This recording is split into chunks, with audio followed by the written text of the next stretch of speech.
So I hope everybody is able to see my screen. Welcome to the webinar again, from compliance to control, leveraging enterprise AI strategy.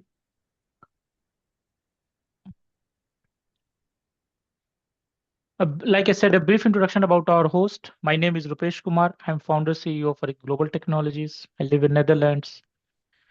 And together with me, the co-host is Anirudh Nandimpalli. He will be taking us through the most part of how we can make our AI landscape secure. Uh, and he will be giving us demo as well. But before I hand it over to Anirudh, I want to take you to some numbers and to understand where our organization are standing in terms of readiness with AI. And I want to present some numbers to you. Um, According to the survey done by WorkMe and SAP last year, it turned out that 78% of the employees admitted that they are using AI tools which are not approved by their organization, or where they have not received approvals or anything, which is a high number, which means that it close to 78 or 80% of the employees are using a tool where organization are not aware of whether it is safe, secure, and they should be using it or not. This number is very high and scary. And on a separate data done by Reco AI on use of shadow AIs, also done last year, and it turned out to be that around close to 40% of the time, employees admitted that they are using organization sensitive data while talking to AI tools. Knowingly or unknowingly, we are doing it more often than we are aware of. But that's not the case only with the AI chat tools. Now we are entering into the age of agentic AI. And Gartner predicts that the use of agentic AI in 2028 will be close to 33%, which means that 1 out of every 3 organizations will be using agentic AI in their enterprise softwares, which will be very, very high as compared to what we compare in 2024, which was less than 1%. So agentic AI is the new way to go forward for the organizations if they want to automate their workflows, if they want to use AI in their internal processes and the systems. And at present, for a survey done by McKinsey this year, January 2026, it turns out that 23% of the organizations are actively scaling AI agents to go to the next level. So they are not only on experimentation phase, but they are also using it at a scale and within their systems. But all these numbers says that for one thing, AI is the future for the organizations as well. And for now, the AI is being used to offload tasks related to emails, code, meeting notes, financial models, but also it will become more and more it will be integrated in your internal process and workflows. And your enterprise data is already being used in AI, securely or unsecure, that we will see it, but it is already living the premise of your for your ecosystem. Now, this is a framework which has been developed by Gartner. They have developed a framework to assess the AI maturity level of organizations. It contains 5 stages: experimenter, adopter, integrator, optimizer, and leader.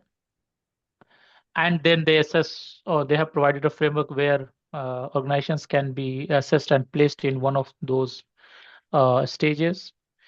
And according to the data published by Gartner last year, it turned out that the most of the enterprises are stuck between experiment and adopter phase, which means they started experimenting and the willingness is to adopt, but it's not full-fledged. It's not with a strategy. There are no AI governance strategy. They are doing it. They're trying to adopt AI, reactive, but not strategically. And they are doing it in 1 or 2 processes, or in one by building a couple of features. And since this is not a strategic, this is not well thought of, there is no planning, it is mostly turning out to be the use of more shadow AI, uncontrolled, unmonitored, and unsecured AI by their employees. But the data also says that 78% of the organizations use AI, so the adoption is very high, but without a strategy, without thoughts. And only out of 28%, only 11% has fully implemented responsible AI practices, and rest of them are just experimenting and just taking few tools. And 1 out of 4 organizations have fully implemented AI governance programs by November 2025.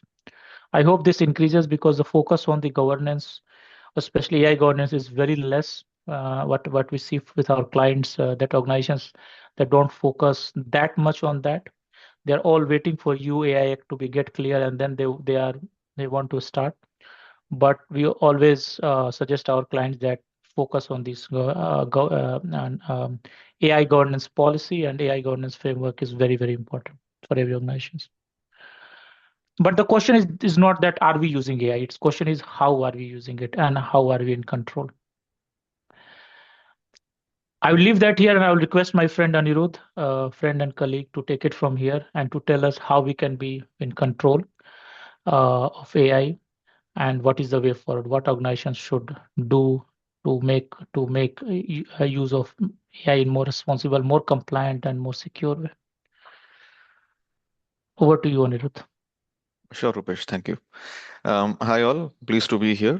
I'll take over from here. Just a minute. Sharing my screen. Yep. Continuing exactly where we left when where Rupesh had handed over to me. We know that there is a rising shadow AI problem in all enterprises, given where enterprises are stuck between stage one of AI adoption and stage two of adoption. Normally, what happens in between these two stages is there is a proliferation of shadow AI.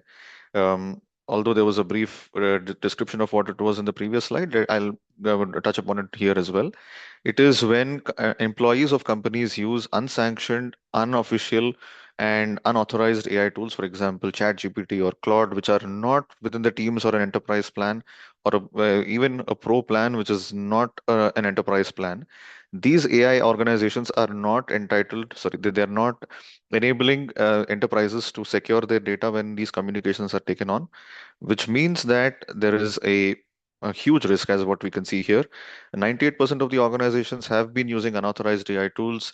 62% of Gen Z employees hide their use of unsanctioned AI tools. And AI tools remain embedded for about 400 days on average in workflows. And given that an average life of an AI model is about 3 months, we're talking about 4 lifetimes for a model where it stays within a business workflow. And about 7 unsanctioned apps on average are found on applications, sorry, on laptops where employees use them. As you can see, this is not a very good place to be for an enterprise because there is a huge risk of data getting leaked out to language models that should not be leaked, and that is the core of all confidentiality and integrity. Carrying on from the previous slide, there are four broad pillars of the risks that enterprises are exposed to. One is data leakage, compliance exposure, reputational risk, and security risk. If data leaks from your systems, if it is your personal data, it's completely fine. Your data is up to you, your privacy is up to you. But when you're talking about an enterprise level data, the acts and the regulations are entirely different. The software doesn't matter. Data leakages lead to other various problems, which is compliance exposure, which is security risk and reputational risk. A municipality in Eindhoven in Netherlands had been found out to be leaking the data of private data of citizens, which should not have ever been leaked into an AI product or an AI tool. So you can see here that there is a fine that was put on Clearview AI, about 30.5 million euros, and the the numbers are going to only climb up as time goes on. So if this is not taken into control, the risks posed by AI are not as small or not as tiny as we think to be. Old governance frameworks will not work in the modern age of AI. The reason is a, any previous technology prior to AI was deterministic, it was incremental, and by that, what I mean is even a cloud application which was changing the topography of a server was still following the basic rules of computing. But when an AI tool is brought into the picture, the ability of computation and the ability of data processing jumps up in exponential levels, not in incremental levels. So the challenge that this poses is that the previous governance frameworks will not work here. Most of the AI tools that are being used as part of shadow AI or even as part of the enterprise AI, they are web-based browser applications. Although the shift has recently started to having desktop applications, the security concerns for a web-based browser application is very difficult to control from an enterprise security perspective. So you see that even though enterprises want to secure the usages of AI, only 37% have formal approval processes, 91% of them are flying blind, and there is a gap of 11, there's a 67% gap in AI usage, where when the organizations that are using AI are 78%, only 11% have responsible practices. This is a major risk that is being found out as time goes on, and we'll understand this risk a little bit further as we move on to the next slide. There has been a regulatory reckoning given all the risks that have been posed to customer data, to enterprise data, and all sorts of citizens level private data. European Union has been the first to act in 2024 when the EU AI Act was released. The regulation will go into full enforcement as a binding regulation on all enterprises operating within the EU. Similar rules as GDPR will apply to the EU AI Act as well. Um, this is going to be a binding regulation, as I said, and what that means is enterprises will be expected to comply with the regulation by putting in some risk classifications and risk categorizations. The US has also been in the fray with their risk framework, although it is not a fully binding framework. It is a good to have. It will be used in legal proceedings, but enterprises in the US are not expected to comply, but enterprises in the EU will be expected to comply. As you can see there, there are four categories of risk that have been highlighted as per the regulation, going from the highest severity, which is unacceptable, that would be having a social credit system or a surveillance system for citizens using AI. There is a high risk category, which is to have health data or personally identifiable information of citizens that will be available on an AI tool. Limited is when there will be a not a light touch. Sorry, limited is when there are transparency requirements of conflict of interest or any such integrity related queries. Minimal is where we are talking about a chatbot in which a customer service agent is deployed to help customers just answer some queries. Even as far as having a passport help agent to give citizens an update on where their passport is or what are the tracking details, that would still be considered a light touch as long as the private information and the personally identifiable information is not shared.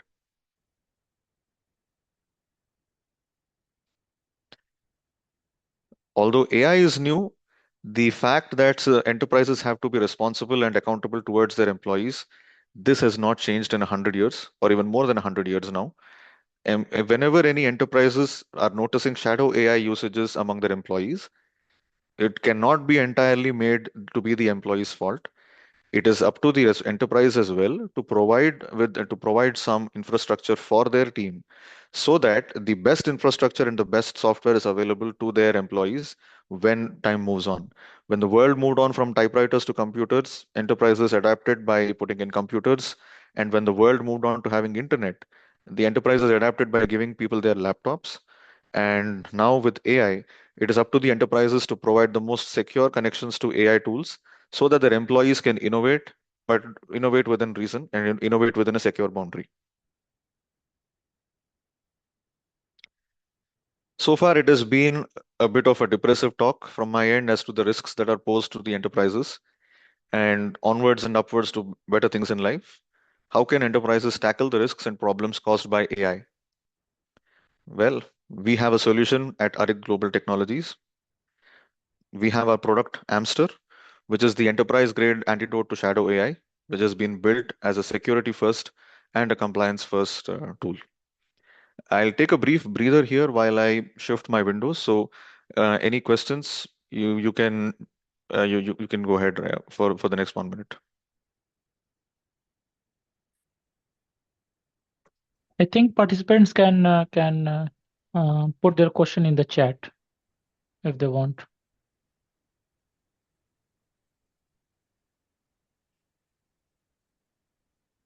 I have, I have one question by myself, Anirudh, is that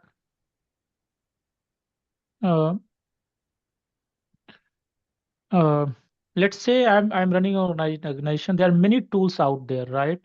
Uh, uh, every month there's new tool is coming. You have ChatGPT, then you have Gemini, then you have Claude, DeepSeek, and it's becoming like a more like a personal choice where one like ChatGPT, another like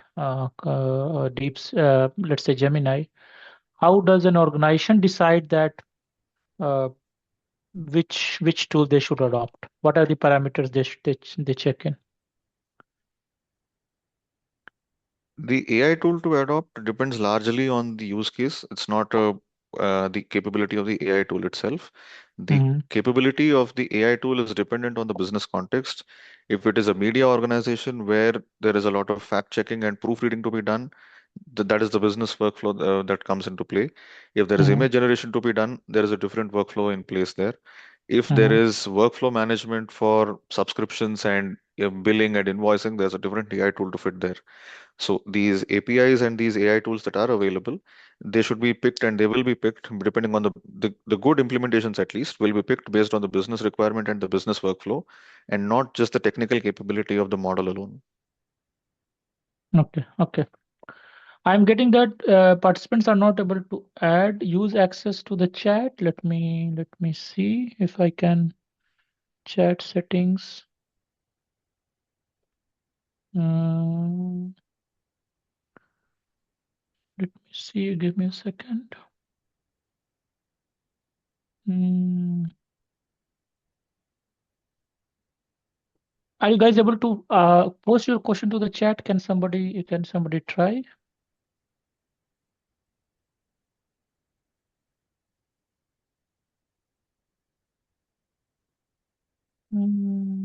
Host and panelist.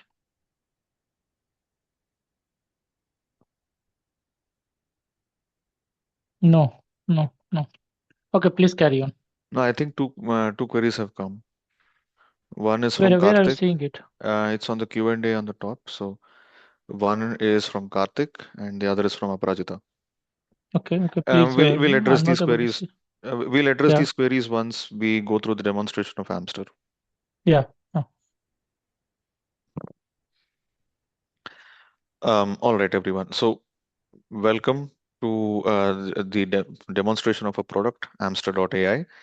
Um, just so that we are in line here, you can use Amster.ai as a website for you to log in but you to are get. sharing anything?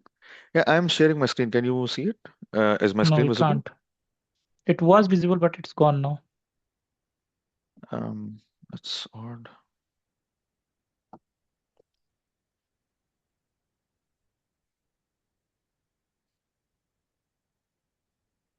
Now you should be able to see it now. Yeah, yeah. Okay. This is Amster.ai. This is our product marketing website where you can get to know more about the product itself. I'll explain to you the user journey all the way from the start. You can click on sign in, and as soon as you click on sign in, you will be guided to the application. Um, if you're already, I've already logged in from another tab, therefore it's leading me directly to the application. But if you have an account, it will only allow you to be, it will allow you to log in only if you have a registered account. So as you can see here, the there are multiple models here, and a couple of these models have been disabled. So let me, I'll get to that. I'll get to what that means and why that means it is secure. Before I'll get to that in a minute. Before that, the reason why we say that Amster is a secure application is that it is hosted on and it is hosted through the Azure services, where we use the Azure AI deployments through the AI Foundry, and these models are available through an enterprise subscription. What that means is the information that flows out from our prompts into the data clouds of Azure, they are secured by an enterprise data privacy contract. And on top of that, Azure Cloud is ISO 27001 compliant, ISO 42001 compliant, and SOC 2 Type 2 compliant. These are the three most important data privacy compliances that are needed by any software service. And Azure, being a Microsoft product, is secured at an industrial enterprise grade, so that these models are not training themselves with the prompts and the data that we enter. The the reason why this is a more secure implementation as opposed to your regular LLMs through an enterprise subscription, even as far as an OpenAI enterprise subscription or a Claude enterprise subscription, is that the models are hosted on an Azure cloud, and these are not being connected via APIs. So the LLMs are not operating as a complete black box as we might be seeing. There is a rise of explainable AI coming up in the next 1 or 2 years that will be a major contributor to making AI more transparent. But till that time, the best solution that we have at our disposal is to use the Azure AI services through the AI Foundry. Now, this is not an unfamiliar interface for anybody who's used an AI product or an AI tool before. The prompt window in the middle has is literally asking you to ask anything. So briefly, you can add files, you can attach files, you can switch web search on. If you don't need it, you can switch it off. We can create images, and we can use the same AI tool for marketing, creating presentations, writing code, doing some research and such. The models that you see below, these are the models that are available for this particular implementation or this particular enterprise. For instance, let us call ourselves as employees of Acme Global. But I'm an employee of Ariqt Global, but for this demonstration purposes, let's say we are part of Acme Global. And for Acme Global, only four models have been approved by the organizer. Four models have been approved. That is ChatGPT, DeepSeek, Llama, and Mistral. The admin has turned them off, which means that the employees of the company will not be able to use these models to get some answers. If they would like to have access to these models, they could request their admin.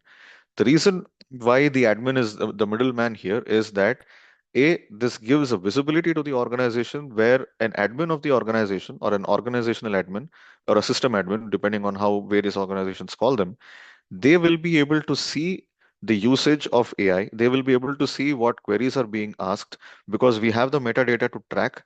Um, I'll I'll come back to I'll visit the admin panel and the admin portal to show you exactly where there is a security. But for now, let's just go ahead and put in a random prompt. Where is Amsterdam? It's a simple query. Then it should be answered quickly. Let's see.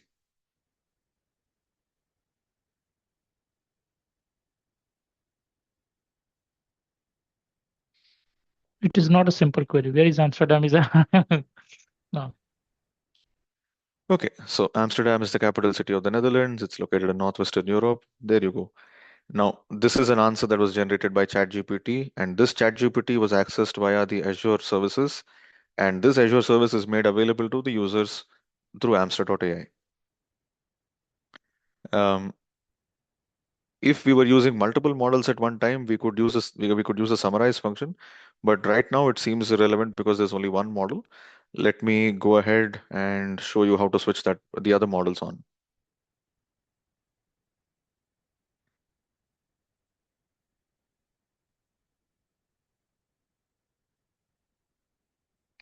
Before we get into the models, as you can see, there is a compliance health overview for the enterprise to take a look at how many messages were blocked, which means how many messages were risky enough that they did not be sent. We track these messages even before they hit the LLMs, and how many messages were masked, which is redacted or anonymized or pseudonymized, depending on which legal term is your preference. And among these, there are the total number of messages sent are 1701 total prompts so far. Out of 1701 messages, 235 were blocked, which roughly leaves me at 84.1% compliance at an overall aggregate level. I'm part of my I- I'm just I'm part of my own independent organization, as you can see, and my own team, I have one blocked query where I had asked a query with the personally identifiable information of a person. Therefore, that query has been masked from my end. And this is in the last 7 days. On to the LLM settings, as you can see here. Yeah, I am going to activate DeepSeek and I'm going to activate Mistral. I'll publish the changes. Um, Lo and behold, Mistral and DeepSeek will now be available for me to make these prompts on my end. Okay, you can see that these models are still not available for me. We'll get to why. This is at an organizational level, but this is still not enough. Another layer of security is that when I am part of an IT team, as you can see, I have deactivated Mistral, DeepSeek, and Llama at a Teams level. This is yet another control that will allow an organizational admin to have a greater ability to see where and what is needed. Because, as the question posed by Rupesh, depending on the business workflow and depending on the business requirement, the usage of the models will be selected accordingly. Now, I'm going to publish my changes to my own team there as I have the admin credentials. Let me go back and reload. Now I can use Llama, I can use Mistral, I can use DeepSeek. This is a great level of control that Amster offers to any user. And if you have noticed, Amster is a web-based, browser-based application. And this is an application that is going to connect with these language models in a very, very secure manner. Now I can add any number of users to my team. Because I'm an admin user. Whereas a regular user or a member of the team will not be able to will not be able to have these controls in their hand. The regular user will be able to use a chat application or an AI application that would be similar to Claude, that would be similar to ChatGPT, where they would be typing a message, they would be typing in a prompt, and what they would be getting is a response. Now, moving on, I will explain to you the governance center. Governance center, as you can see here, there is an industry that I can select, and there are policy documents that I can upload. In case I want to change my company and my sector, I mean, this will not happen, but let's say this is going to allow for users to see that the system guardrails and the governance that is put in place by Amster within the product itself will be tuned and will be geared towards the industry that they're a part of. Now, let me say I'm part of the healthcare and equipment services. I generate the recommended rules.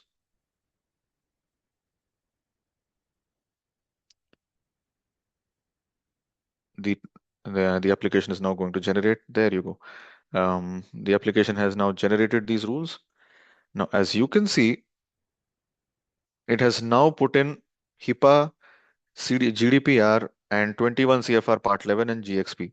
These are regulations and these are guardrails and guidelines pertaining to the healthcare industry.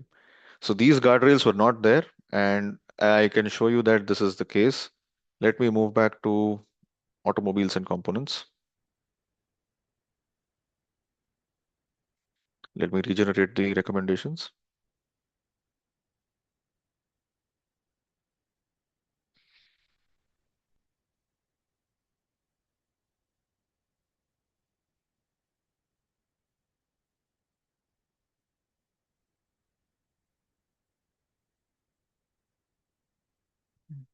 It looks like this service is taking some time. Um, right, I think the service is not working as expected because we did change it to the health industry, so it should cancel it out. But that is the expected behavior. We'll have to look into it, I guess. Um, but again, this is yet another illustration of system guardrails that are put in place to secure the AI usage. And well, we had seen the compliance metrics. Now let me this is the dashboard. No, wait, let me showcase this part. Yes. Personally identifiable information, PII, GDPR and the FERPA. Let me put this as restricted and I'll publish my changes.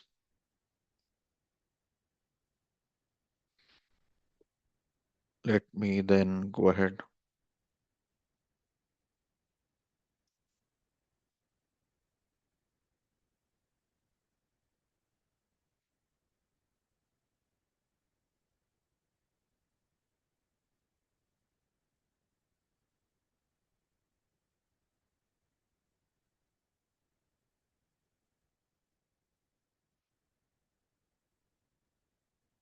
Okay. So the applications do not want to take my query. I think they might have understood that I was looking at a self-deprecating joke.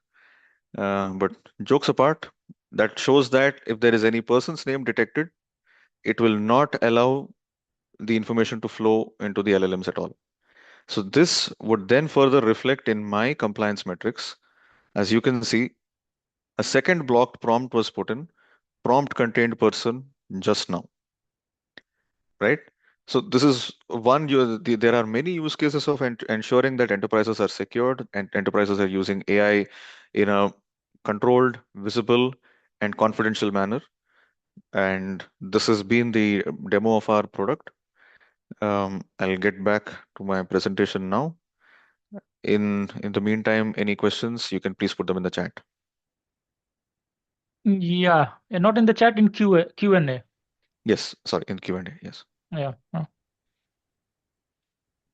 if you want, you can take some questions now, Anirudh, or at the end of the presentation, because we have three Q&A questions. Yes, I'll do Uh, that now. I'll do that now. okay, okay.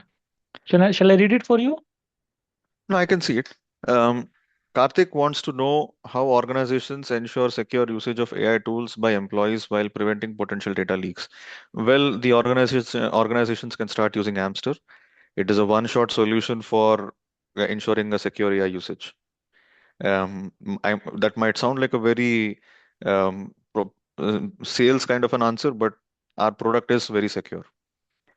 Amster solves the problem by being hosted on a data localized Western Europe based server for now.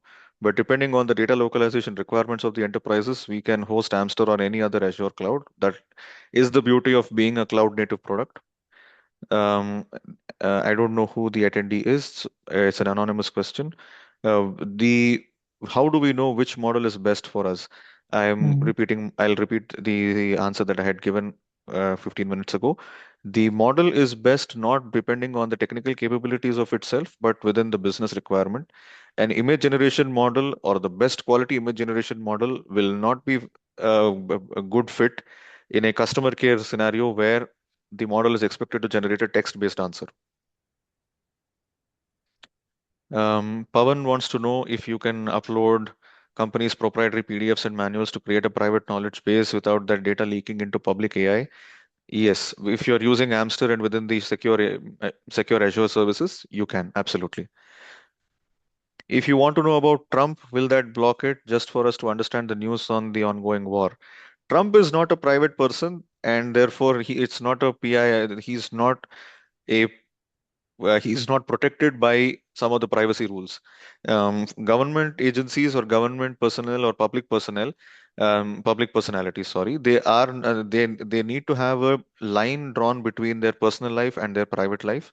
Questions on their private life will be part of privacy laws, whereas questions on their public life as to what um, legislations they're passing or what contracts what public contracts they're signing, that will not be covered within any data restrictions. Maruti wants to know if he can use a local data warehouse within a SharePoint environment. Can Amster also use that data in the models? Not at the moment of recording this webinar, Maruti, but we are integrating SharePoint into Amster. That feature should be live in the next week, which means that your SharePoint data can be connected through Amster in a secure connection, and you don't need to download it and upload it again. What makes Hamster more effective compared to traditional security tools in controlling AI usage? The traditional security tools, depending on where they operate. It could be either a nodal security tool or a network security tool or a operating system based firewall security tool. These are operating within the ambit of localized applications that are run on the system. We are using a web application, and a web application has a different ball game altogether. A web application can either be secured by cutting it off at the network connections or by cutting it off at the authorization and the authentication connections. Where Amster fits in is that it works in the ecosystem of Azure, and it works within it bounded Azure cloud, so that your data is not exposed. It doesn't leave the Azure data, so it doesn't leave the Azure data services at any given moment. Anirudh, I think attendees can't see all the Q&A, so we really have to read the question and then answer it. So I'll I am read it reading the for full you. question. I'm reading the full question. I'll read it then, so it's like a Q&A, right? Okay, okay. So there's an anonymous question. Does Claude offer this level of governance in their enterprise subscription? No, Claude does not offer this level of governance. Although Anthropic offers a lot of trust and they have a trust center in their website, but this level of granular governance, no, they don't. Maybe they will in a couple of months, but at the time of recording this webinar, no, they don't. Okay, okay. Thanks for your question, guys. Naveen Krishna has asked one question. How does Amster handle sensitive data routing across multiple LLM APIs? Rupesh, I think it will be better if you take this one. Uh, yeah, as you have mentioned, the question is like, how does Amster handle sensitive data? Because we are using multiple LLMs. And as Anirudh has answered it, because we are using Azure services, especially Azure AI Foundry, it makes sure that none of your data which goes to Azure AI Foundry is used for model training, as well as it never leaves the on the premise of the Azure AI Foundry because it is hosted. All the models are hosted on Azure, and they are not being used through API or something. So in all cases, your data doesn't leave the boundary of AI Foundry, and it's guaranteed never used for training. So even if you have unrestricted access in Amster, it will be never used for the training, and the data is always secure.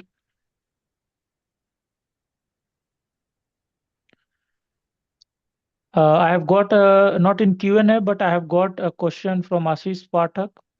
Are there any regulatory fines or use cases due to leaked PII issue, and going ahead, what problems can Amster, Amster Amster. further solve?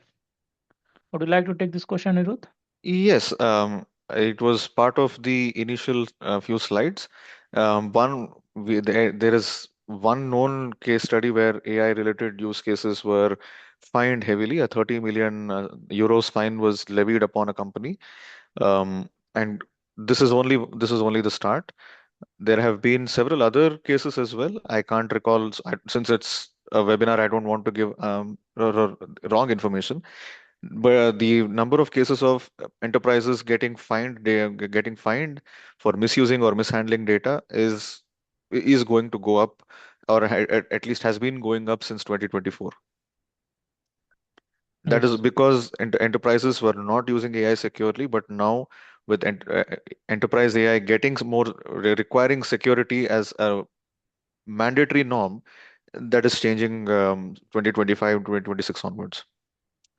I'll get back to the presentation that we were showing now. Yeah, yeah. And then we can ask rest of the question. We'll take rest of the question in the end.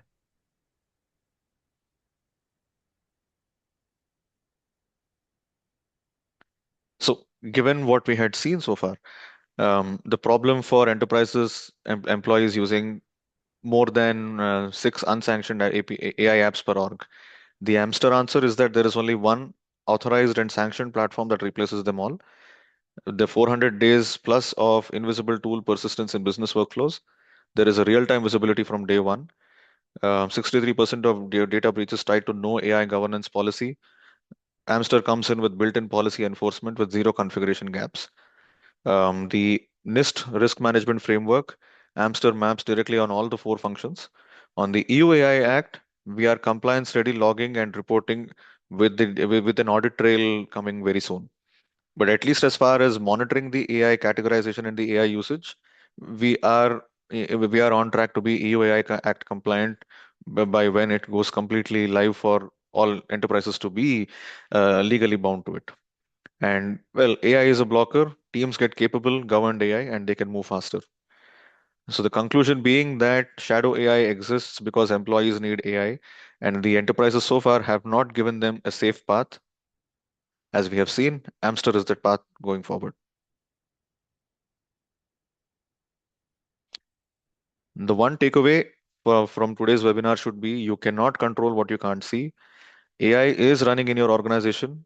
The regulation is coming in 2026, and the winners move fast on governed AI.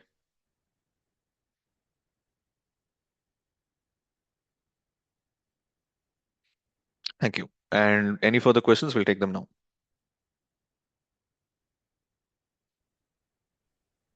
Yes, let me see the Q&A if there are more questions. No, not new ones.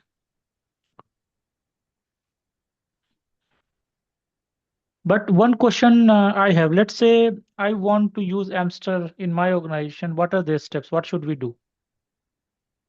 Of course, Well, you yeah. can get in touch with enterpriseai@ariqt.com.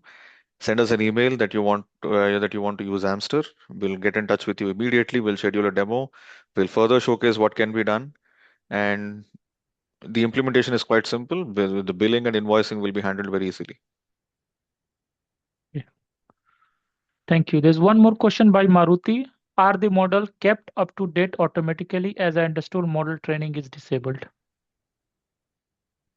Um, um, my understanding of the question is if a newer model comes, will we be using the newer Yes. model? Yeah. Yeah, Yeah. we do. If the newer model comes out, so if it is as long as it's available safely on Azure AI Foundry, it will be integrated. I hope that question answers your question, Maruti. But if I misunderstood your question, please feel free to correct me. I'll answer it again.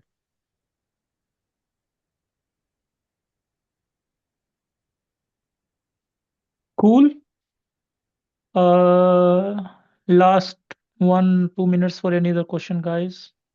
Karthi has asked one question. As a fresher, what would be your final advice for building a career in AI governance and security? Uh, AI governance and security is an ongoing discipline, so I don't really know what to tell you about a discipline that's developing as we speak. Maybe if you ask me a question a year or 2 years later, I'll be able to tell you. Because that's usually how much time it takes for an any new AI use case to mature. But for now, if you Yeah, want a career in AI, well, start building products using AI. exactly. Exactly. My suggestion would be exactly get yourself well, I would say it. Get yourself well trained in AI, use it on daily basis. And when you use it, then you'll understand its utility as well as its limitation, do's and what it can and what it can't. Experiment with it, not within your comfort level, but also try to reach the boundaries or test the boundaries of an AI. Um, just to give an example, right? This is a task which all the attendees can do. It is if you ask an AI, ask all the models you can try separately to pick a number between 1 and 100, and you'll be surprised to know the answer. Answer will 80% of the LLMs will give just one digit, and you'll see, hey, how come they are all, if they are fully randomized, and then how come they are all giving one digit answer, because that's how they are trained, so it can be biased also. So to answer your question, yeah, start using it, start testing it boundaries, read about it a lot, and then you will understand, you will build a knowledge in the AI. And once you'll build the knowledge about AI, the risk it possesses, the boundaries it has, then you'll start understanding governance and the security. So that would be my suggestion. Maruti has asking one more question. For government usage in NL, is this suitable? As usually they require product ideally run in their tenant. So deployment model. Do you want to answer this, Anirudh, or shall I answer? I think you should answer this, Rupesh.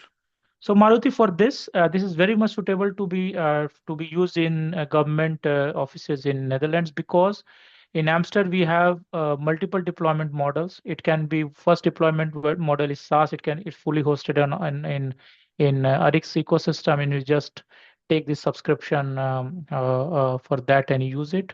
You can onboard your whole company. The second deployment model is you can get it fully deployed, the whole infrastructure of Amster. You can get it deployed on your ecosystem completely. But in the second case, the whole management of the models and their updation is your responsibility, and will just charge license fee per user. So, but both models are available. There's one anonymous question: is there any is feature a use case based? Is there feature a use Is there a case feature for a use based? case based model selection? Use case based, the closest approximation that we have is by creating a team. So finance team would have financial use cases, a product team would have product use cases, IT team would have software and the IT development use cases. So to get into the operational aspects for feature use case based model selection, the organization has to be mature enough that they have drawn out the use cases for themselves. Yeah, This can be done only once the organizations using the AI themselves are mature enough. yeah. There's one more question from Pawan. Is currently I'm spending a lot on different models.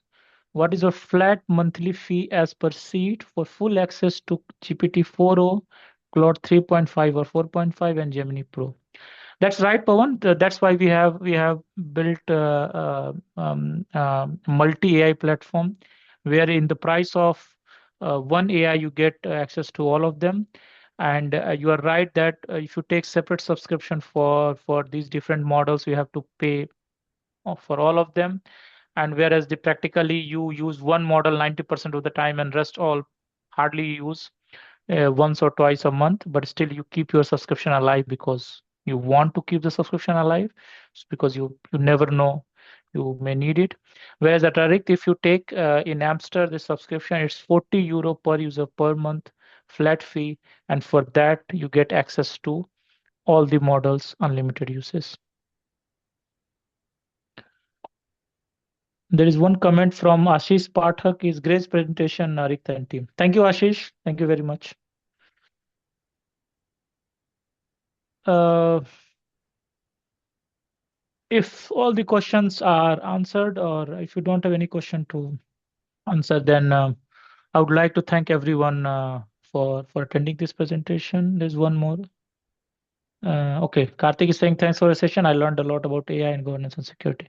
Thanks, Karthik. Glad to hear that you learned from this session. It let's conclude this session. I would like to thank Anirudh very much for chipping in and giving a great presentation. Thank you, everyone. You can feel free to reach out to enterpriseai@ariq.com if you have any more question, and we'll try to answer. Yes. Have a nice day, everyone. Thanks. Thank you. Bye bye.